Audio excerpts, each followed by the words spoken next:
सभी को नमस्कार। स्वागत है आपका YouTube channel come with nature में। और ये सामने आप जो देख रहे हो ये किन्नू का प्लांट है और इस पे इतने ढेरों सारे फ्रूट लगे हुए हैं।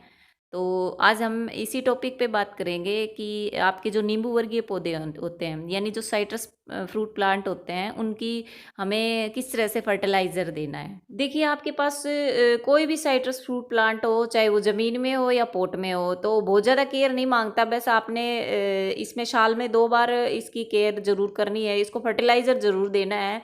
और वो है फरवरी, मार्च और सितंबर, अक्टूबर, इन दोनों में। मतलब फरवरी, मार्च में से आपको जब भी टाइम लगे तब, और सितंबर और अक्टूबर ये 2 महीने हैं तब। तो उस टाइम आप अगर इस प्लांट की या फिर इस तरह के जो प्लांट होते हैं, साइट्रस फ्रूट का जो भी प्लांट है, लेमन का है, मौसमी का है, संतरा का है आपका, या ये किन्नू का है, तो इन महीनों में अगर आप इसकी थोड़ी सी केयर कर लोगे तो आपके कोई भी इसका फ्रूटिंग प्लांट है उस पे बहुत अच्छी फ्रूटिंग होएगी। और वो केयर क्या है, वो फर्टिलाइज़र क्या है, इसमें किस तरह से करना है इसको, वही इस टॉपिक ने के ऊपर हमारी वीडियो रहेगी। फर्टिलाइज़र की बात हो रही है तो सबसे पहले बात आती है कि हम इसमें क्या फर्टिलाइज़र दें। और उससे पहले मैं आपसे रिक्वेस्ट करूँगी कि आपके पास घर में जो भी फ्रूटिंग या वेजिटेबल प्लांट्स हैं तो उन पे आप केमिकल फर्टिलाइज़र कोई भी किसी भी तरह का यूज़ ना करें। क्योंकि मार्केट से जब हम फ्रूट्स और वेजिटेबल्स लेके आते हैं तो उनमें बहुत सारा केमिकल यूज़ हुआ होता है। और एटलीस्ट अगर घर पे जो चीज़ें हैं हमारे पास, प्लांट्स या वेजिटेबल्स हैं, तो उनको तो कम से कम हम अपने ऑर्गेनिकल ही बनाएँ उनको और यूज़ करें।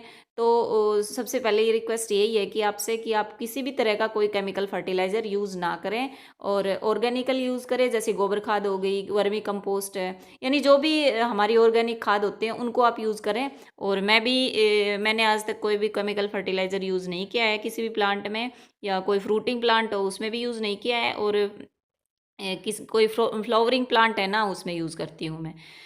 तो ये हमारा मेरी रिक्वेस्ट है सभी से।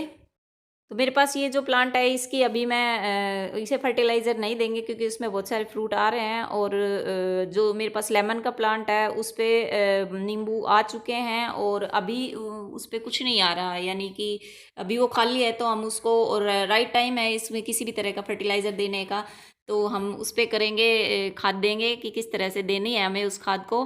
तो चलिए स्टार्ट करते हैं, अपने नींबू के प्लांट के पास चलते हैं। तो देखिए आप, ये है वो नींबू का प्लांट, इस पे नींबू आ चुके हैं और अब इसकी हाइट भी काफ़ी अच्छी है, काफ़ी बड़ा प्लांट है। 5 या 6 5 साल का, साढ़े 4-5 साल के आसपास है, 6 तो नहीं है। तो देखो सबसे पहले तो मैं नीचे से दिखाती हूँ। तो इसकी मैं ना 1-2 ये टहनियाँ हैं नीचे से ही काट दूंगी, और साइडों में ये घास आ रही है ये भी हम हटा देंगे यहाँ से। क्योंकि कुछ जो मिट्टी के पोषक तत्व होते हैं वो ये घास के थ्रू, घास भी ले लेती है तो इसकी जड़ों तक नहीं पहुँच पाते। तो देखो सबसे मेन बात ये होती है कि नींबू का जो प्लांट होता है ना उसमें हमें अक्टूबर या सितंबर में इसमें जाला, इसकी जड़ों के पास ना एक जाला टाइप में वो लग जाती है, यानी जड़ों को गांठ सी बना लेती है, वो घेर लेती है, जड़ों को जकड़ लेती है। तो हमें वो हटानी है। सबसे मेन काम इसका यही होता है। बहुत से लोगों की क्वेरी होती है ना कि हमारे नींबू के प्लांट पे फ्लावरिंग नहीं हो रही, और फ्लावरिंग नहीं होगी तो फ्रूटिंग कैसे होएगी। तो इसमें सबसे बड़ा काम यही है, सबसे मेन काम यही है, आप इसकी जो जाला है वो निकालना होता है। और सितंबर अक्टूबर में आप निकालो तो बहुत अच्छा है, बाकी इसका फरवरी और मार्च में भी निकाल सकते हो। और यही टाइम है, देखो मैं दिखाती हूँ। ये जड़ें होती हैं ना, ये छोटी छोटी जड़ें होती हैं, ये इसकी जो मेन रूट होती है उसको इनमें जकड़ लेती है। और उससे क्या होता है कि प्लांट फ्रूटिंग पे, फ्लावरिंग पे ही नहीं आता। फ्रूटिंग पे तो जब आएगा, जब फ्लावर आएंगे, फ्लावर ही नहीं आते। तो हमें ये हटाना होता है, और ये साल में एक बार कर दो आप बहुत है। ये नहीं है कि हमें महीने में करना है, 2 महीने में, 4 महीने में, 6 महीने में, नहीं, आप साल में एक बार हटा दो। और उसी टाइम जब इसकी खुदाई करते हैं और ये जाला हटाते हैं ना, तभी आप खाद दे दो। मैं हमेशा ऐसे ही करती हूँ। और नींबू हमारे, मेरे पास 2-3 प्लांट हैं। और उनमें अभी जैसे एक में तो पहले से आ रही थी फ्रूटिंग, और 2 में अभी आनी शुरू हुई है। तो गर्मियों में हम कम ही नींबू खरीदते हैं। कम क्या, बल्कि अब की बार तो हमने नींबू खरीदे ही नहीं है। हमारे घर वाले जो नींबू थे उन्हीं से अच्छे से काम चलता रहा। ऐसा भी नहीं है कि नींबू यूज़ नहीं होता, नींबू भी यूज़ खूब होता है, नींबू पानी के लिए या फिर किसी और पर्पज़ के लिए। एक बार तो मैंने वेट भी किया था, मैंने एक बार में ही 3 किलो के आसपास जो थे नींबू लिए थे और उनका फिर अचार डाला था। तो ये जाला होता है, ये हमें निकालना है सितंबर अक्टूबर में। मेन बात फर्स्ट इसकी यही है। और इसके बाद हमें इसकी जो चारों तरफ है यानी 1 फीट के दूरी पे हमें इसकी खुदाई करनी है। ये जाला निकालना होता है जो जड़ों के आसपास जकड़े रहती है, ये जड़ों को जकड़ लेता है।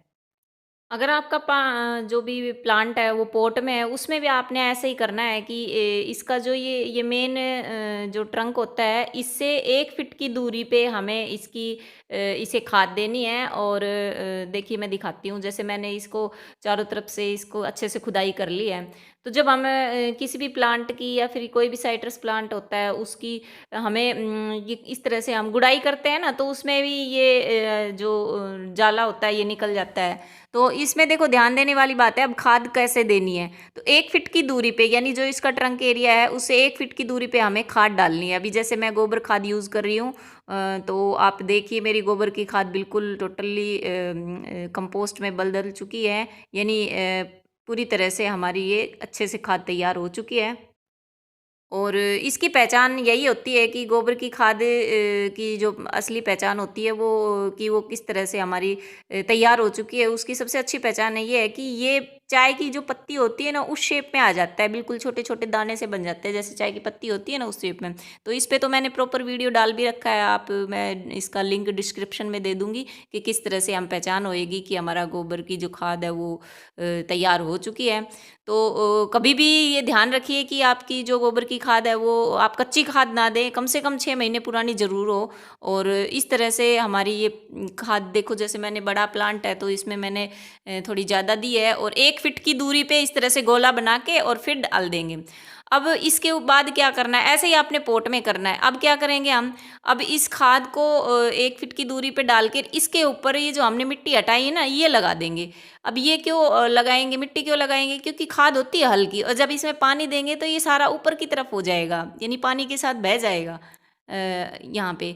तो मैं ऊपर थोड़ी मिट्टी इस पे लगा दूंगी तो उससे ये होगा कि ये जो खाद है ये दबी रहेगी। और जो इसका जो कस होता है यानी खाद का जो खाद के अंदर जो न्यूट्रिशन है वो हमारी जड़ों तक जल्दी पहुंचेंगे और आसानी से पहुंचेंगे। अब आती है बात कि खाद की मात्रा कितनी डालनी है। देखिए वो है आपके प्लांट के ऊपर डिपेंड करता है कि आपका प्लांट कितना बड़ा है और कहाँ लगा हुआ है। तो प्लांट जैसे मेरा मैंने दिखाया कम से कम 10-12 फीट के आसपास का प्लांट है। और इस प्लांट में मैंने कम से कम 10 से 12 केजी के आसपास खाद दे दी है। तो उस हिसाब से आप देख लीजिए, अगर पोट में है तो फिर आप कम कर लीजिए मात्रा। और इस तरह से हमें अपनी खाद को देना है नींबू के प्लांट में। खाद दे दी है हमने, अब खाद देने के बाद हम इसके ऊपर मिट्टी हटा के उसी दिन हम इसमें पानी देंगे। ये नहीं है कि हमें इसे रुकना है। हाँ, गुड़ाई करके छोड़ सकते हो आप, लेकिन खाद देने के बाद पानी जरूर दे प्लांट पे। एक चीज़ का और ध्यान रखें, अगर आपने प्लांट अपना ज़मीन में लगा रखा है और आपके एरिया में जैसे दीमक का बहुत ज़्यादा कई जगह पे होता है ना, दीमक ज़्यादा होती है, जैसे कि मेरे एरिया में भी दीमक बहुत ज़्यादा है। तो उससे बचने के लिए आप क्या कर सकते हैं कि इसके जड़ों के आसपास या फिर ये जो हमने खाद डाला है ना यहाँ पे बल्कि खाद थोड़ी दूरी पे डाला है। और जो मेन ट्रंक होती है ना ये, यहाँ पे हम क्या करेंगे कि थोड़ी सी हल्दी ले लेंगे और थोड़ी सी चीनी ले लेंगे और वहाँ पे हम उसको दबा देंगे। जैसे हमने खाद को दबाया ना ऐसे ही हम यहाँ ट्रंक वाला एरिया है ना, इससे यहाँ पे हम थोड़ी सी हल्दी और चीनी दबा देंगे। इससे क्या होगा कि हल्दी से तो कोई बैक्टीरिया नहीं लगेगा, किसी भी तरह से फंगस नहीं लगेगा। और चीनी जहाँ पे होएगी वहाँ पे चींटी आएंगी, और जब चींटी आएंगी तो जहाँ चींटी आती है वहाँ दीमक नहीं होती, ये एक फैक्ट होता है। तो इससे बचने के लिए, दीमक से बचने के लिए आप ये यूज़ कीजिए। और अब हम इसमें दे देंगे पानी। पानी कितना देना है, पानी हमें इसमें भर के देना है, यानी इसमें बहुत सारा पानी देना है। अगर आपका प्लांट आप ज़मीन में लगा है तो आप इसे इतना पानी दीजिए कि ये अच्छे से हमारी जो खाद तक पानी पहुंच के नीचे जड़ों तक आराम से पहुंच जाए, यानी बहुत सारा पानी देना है। और अगर पोट में है तो इतना पानी दीजिए कि ड्रेनेज होल से हमारा बाहर आ जाए। एक चीज़ और रह गई थी हमारी कि हमें इस प्लांट को रखना कहाँ है, तो सबसे ज़रूरी बात ये है कि हमें कोई भी फ्रूटिंग प्लांट हो या साइट्रस फ्रूट प्लांट हो, तो उसे हमें कम से कम 6 या 7 घंटे की धूप ज़रूर देनी है। अगर डायरेक्ट धूप नहीं मिलेगी, प्लांट पे फ्रूटिंग अच्छी नहीं होएगी और फिर प्लांट लगाने का फ़ायदा क्या? फिर चाहे आपने कोई भी प्लांट है इसका वो पॉट में लगा रखा हो या फिर ज़मीन में लगा रखा हो, उसे कम से कम 7-8 घंटे की धूप दीजिए आप। और जैसे ज़मीन में लगाएँ तो ऐसी जगह लगाएँ कि धूप आए, और पॉट में लगाएँ तो पॉट को वहाँ रखें जहाँ पे डायरेक्ट 7-8 6-7 घंटे की धूप ज़रूर मिले। और फिर उसके बाद आप देखिए, आपके इस तरह से अगर केयर करेंगे आपके प्लांट की, तो बहुत अच्छे फ्लावरिंग होएगी। और एक चीज़ और है, फ्लावरिंग जब आती है तो आप इस पे एक छोटी सी ट्रिक ज़रूर कीजिए। मैंने भी की हुई है और उस पे अच्छा रिजल्ट भी मिला हुआ है। जब इस पे फूल आते हैं ना, तो एक नींबू वर्गीय पौधे होते हैं ना, साइट्रस फ्रूट प्लांट जितने भी होते हैं, उनमें एक एक तासीर होती है इनकी कि इन पे जब भी जब भी फ्लावर आते हैं, तो जब फ्लावर से फ्रूट बनता है तो इसके मतलब यूँ लगा लो 60% जो फ्लावर है वो झड़ जाते हैं। ये एक नेचुरल वो है, सारे ही जो फ्लावर है वो फ्रूट नहीं बन पाते। तो उसके लिए आप ज़्यादा से ज़्यादा फ्लावर हमारे फ्रूट में कन्वर्ट हो, उसके लिए क्या करें कि एक 1 चम्मच शहद ले लीजिए। शहद तो सबके घरों में होता ही है, और उसको 1 लीटर पानी में मिला के, और उसके पत्तों पे या फिर जहाँ पे मतलब उस प्लांट के ऊपर छिड़काव करना है। जो हमारे फ्लावर आए हुए हैं ना, वहाँ पे इसके ऊपर छिड़काव करना है। उससे क्या होगा कि मधुमक्खियाँ ज़्यादा अट्रैक्ट होएंगी, और जब मधुमक्खियाँ ज़्यादा आएंगी तो पोलिनेशन ज़्यादा होगा, तो हमारे जो फ्रूट हैं फ्लावर हैं उनसे फ्रूट ज़्यादा बनेंगे। तो ये चीज़ ध्यान रखना। और मेरे हिसाब से मैंने इसके बारे के मैं सब कुछ बता दिया है, जो मैं केयर करती हूँ मैंने वो बताई है। और आप भी इस तरह से इस पे अच्छी-अच्छी प्लांट के ऊपर अच्छे से फ्लावरिंग आएगी, और फ्लावरिंग अच्छी आएगी तो फ्रूटिंग भी अच्छी होएगी। तो ये इसकी केयर थी। एक ध्यान देने वाली बात ये है कि बहुत ज़्यादा पानी नहीं डालना है। जब भी पानी डालें तो उसको इतना डालें कि ड्रेनेज होल से पानी आउट हो जाए। और जब हमारा ज़मीन में है तो भी एक बार भर के पानी दे दीजिए, लेकिन उसमें ये नहीं है कि रोज़ाना ही पानी देना है। पानी का हमें ध्यान रखना है, रोज़ाना नहीं देना है। और जब ऊपर की सॉइल सूखने लगे, अच्छे से सूखने लगे, एक बार मिट्टी हटा के देख लिया करो, तभी पानी देना है। क्योंकि बहुत ज़्यादा पानी देने से भी हमारे प्लांट है वो बढ़ते जाते हैं, उनकी ग्रोथ अच्छी होती जाती है, लेकिन फ्लावरिंग पे या फ्रूटिंग पे नहीं आता है। तो ये भी चीज़ ध्यान देने की है। और इस प्लांट को प्रून करने की ज़रूरत नहीं है। जैसे कि आप देख रहे हो, मेरा ये प्लांट है, मैंने इसको प्रून नहीं कर रखा। ये देखो, ये वजन से ना, ये हमने ईंटें भी इसीलिए लगा रखी है, एक तो थोड़ी प्रोटेक्शन रहे, और दूसरा ये वजन से नीचे की तरफ झुक रहा है, क्योंकि इनका जो फ्रूट का वजन है वो थोड़ा हैवी होता है, तो उस वजह से ये ईंटों से थोड़ा सपोर्ट मिल जाता है। तो ये भी चीज़ ध्यान देने की है इसमें।